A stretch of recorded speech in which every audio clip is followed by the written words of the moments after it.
Hi everyone. So I've got nothing on my desk at the moment.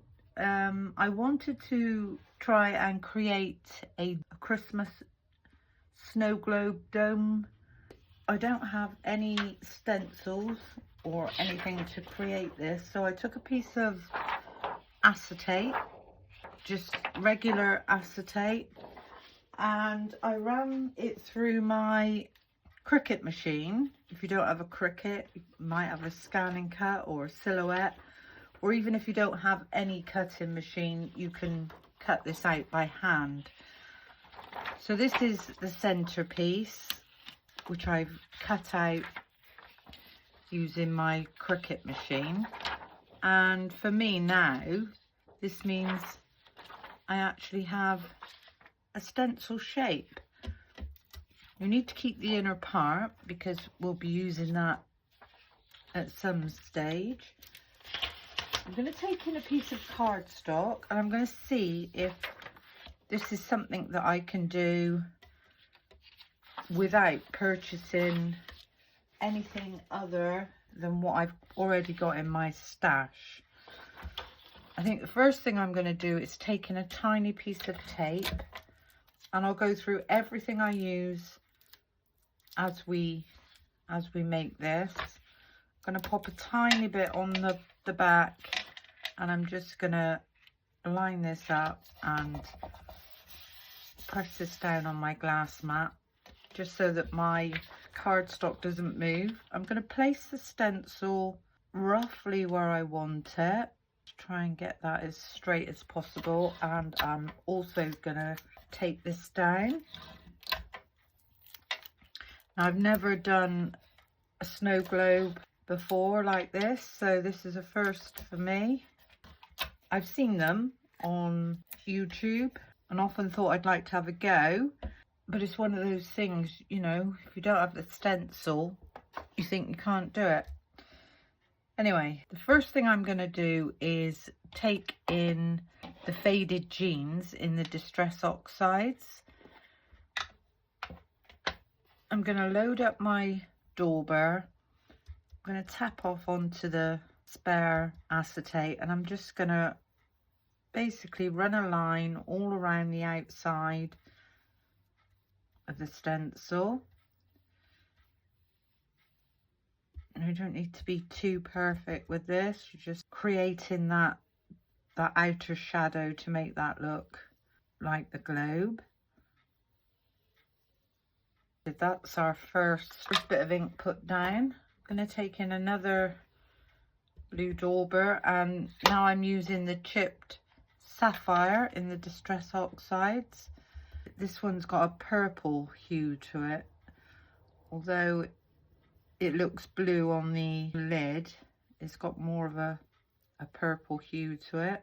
So I'm just going to go all the way around the outside with that one.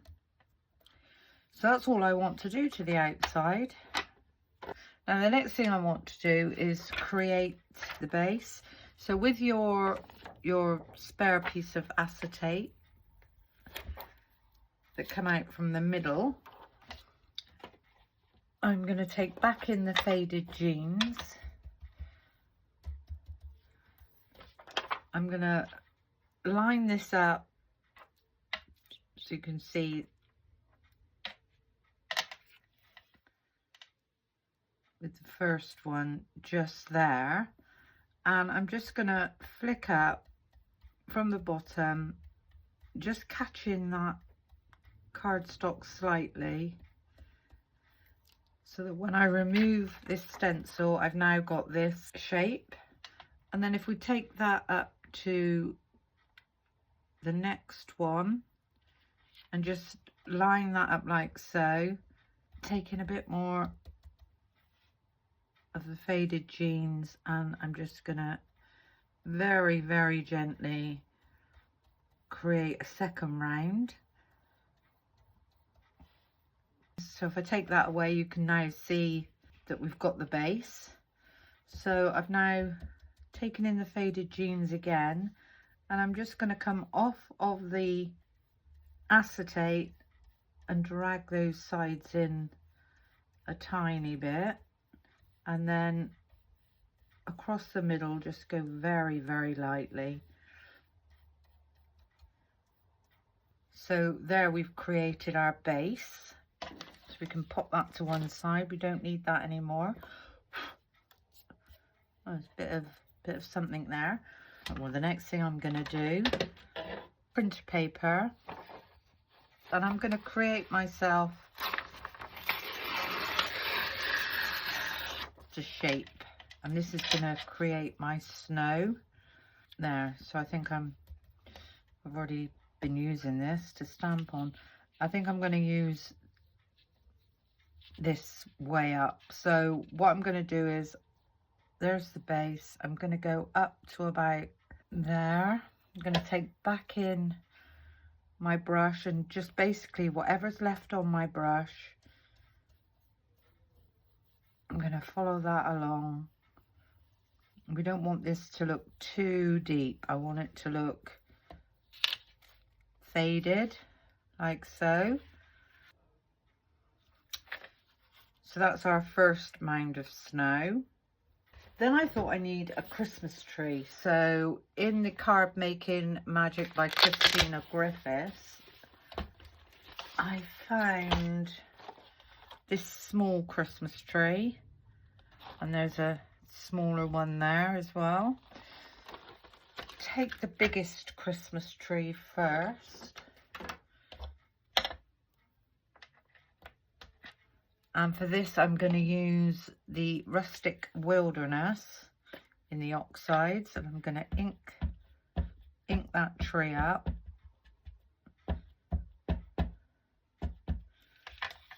And I want this tree to come in this little bend, so I'm going to line that up, and I'm just going to stamp that down.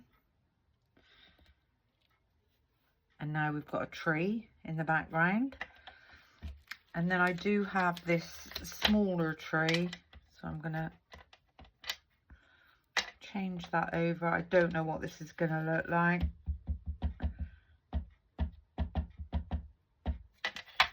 And for this one, I'm going to stamp off first, and I'm going to just do this in second generation, and I'm just going to pop it next to that one, so he looks like he's further back. So pop those to one side.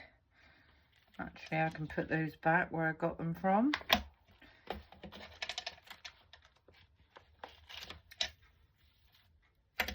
And then I thought I'd like some reindeers. So going through my stash, I found these tiny reindeers, and this is the Modern Christmas sentiment coins. So it's all about mix and matching. In crafting, it doesn't mean that you have to use the same brand for every item on a card. It's all about mixing and matching and finding what you've got. Okay, the reindeers, I am going to use the VersaFine Onyx Black. I'm going to pop this one about there. There we go. So that's that one done. Just give that little stamp a clean off. Pop that one straight back. It's the little stamps you lose if you don't pop them straight back. And then this little reindeer, I'm going to ink this up. And I thought I'd have this one just go in there. So that one looks like he's walking away from the trees. Give that one a clean up and pop that one back where he belongs. So already we've used our own stencil. We've created our snow line. We've used trees from another brand. Yeah. we've got two choices now. We can either pop the Santa and his sleigh across the top, or we could just have a moon. I think I'm going to put the Santa.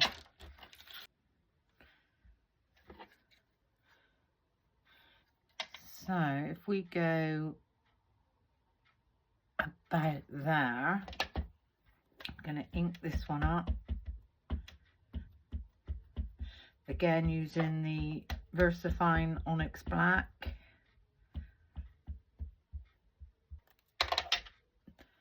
And so this is going to go slightly off of the dome. So it's going to look like he's coming in. And I've got a funny feeling this stamp, oh, it's not too bad. So give that one a clean up. Well, there's tiny little bits that are missing, which is really annoying when you're trying to do this type of thing, because if we were using a stamping platform, we could go back over. But I wanted to do this freehand. So all I'm going to do is pop a bit of black on my brush and just fill those in slightly. So we've got another tiny bit there. I'm not too worried about it. There we go. And that will do for that. I do want to create another line of snow. So what I think I'm going to do is just taking in my brush. It's still got colour on it. Not a lot, but we don't need a lot. And I'm just going to run that across that edge a tiny bit in between, and then just a tiny bit along that edge. And there you can see we've created a dip to make it look like the snow is on a hill. I'd like a star on my Christmas tree. So I've got this tiny star, and I'm going to keep with the colour of the tree. So we're going in with the Rustic Wilderness, and lining that up. We've got our star, and if we do second generation on that one, that's our stars done. I'm really quite chuffed with this, how this is coming on. The Christmas tree looks like it's got snow on it. So what I'm going to do is I'm just going to pop a tiny bit of sparkle in all these white areas of the tree. Trying not to go over the ink, because this is Distress Oxides and it will move.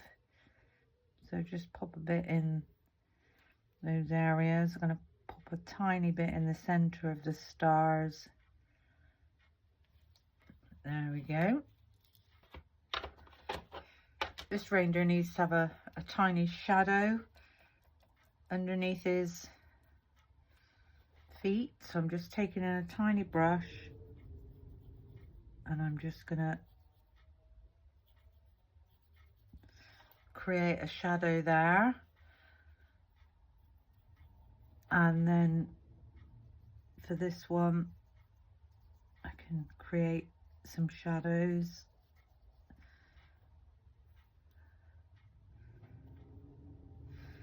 This tree,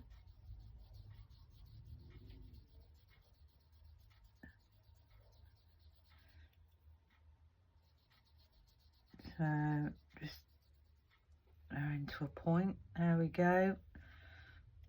And then obviously this tree, like so. So we've got some shadows. I can't wait to take this piece of acetate off to see what it really looks like. And I'm just wondering now whether or not I need any snow. So what I do have here is the Flawless Gritty Texture Medium. And I'm going to pop a tiny bit, just a tiny bit, onto my glass mat. And I'm going to spray that with quite a bit of water. Just give that a bit of a mix up.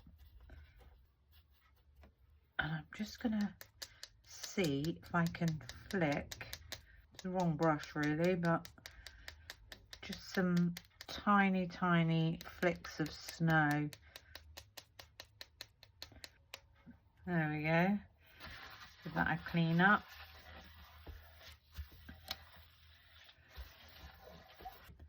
There's our beautiful snowy snow globe. Let's take this off and see what it really looks like.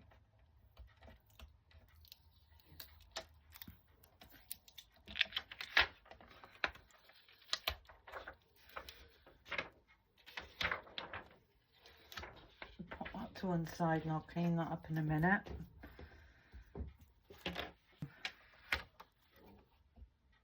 How beautiful is that?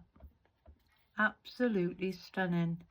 The other thing I did want to do, which we can do while we're waiting for this to dry, is put a sentiment underneath.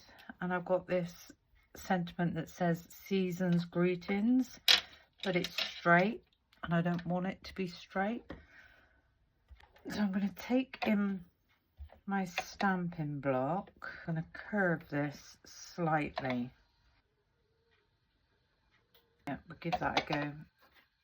I'm going to ink this up in the VersaFine Onyx Black.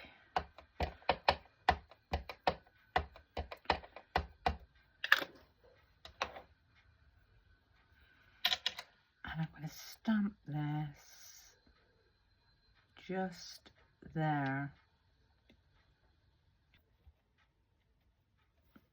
Season's Greetings. So this is going to be the front of a card. It actually all looks as though it's quite dry.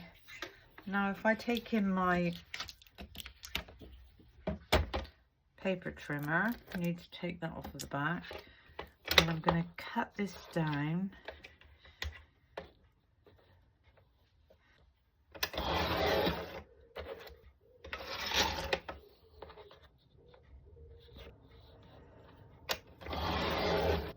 I'm going to take a tiny bit off of the top.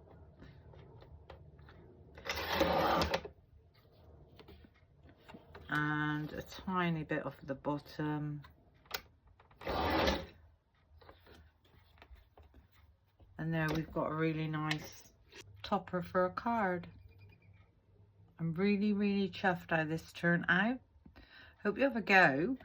As I say, if you don't have a cutting machine, you can draw your image or draw your globe on some copy paper and use that. You don't have to use acetate. Anyway, hope you've learned something. I've really enjoyed myself having a play. Thank you for watching. Until the next time, bye for now.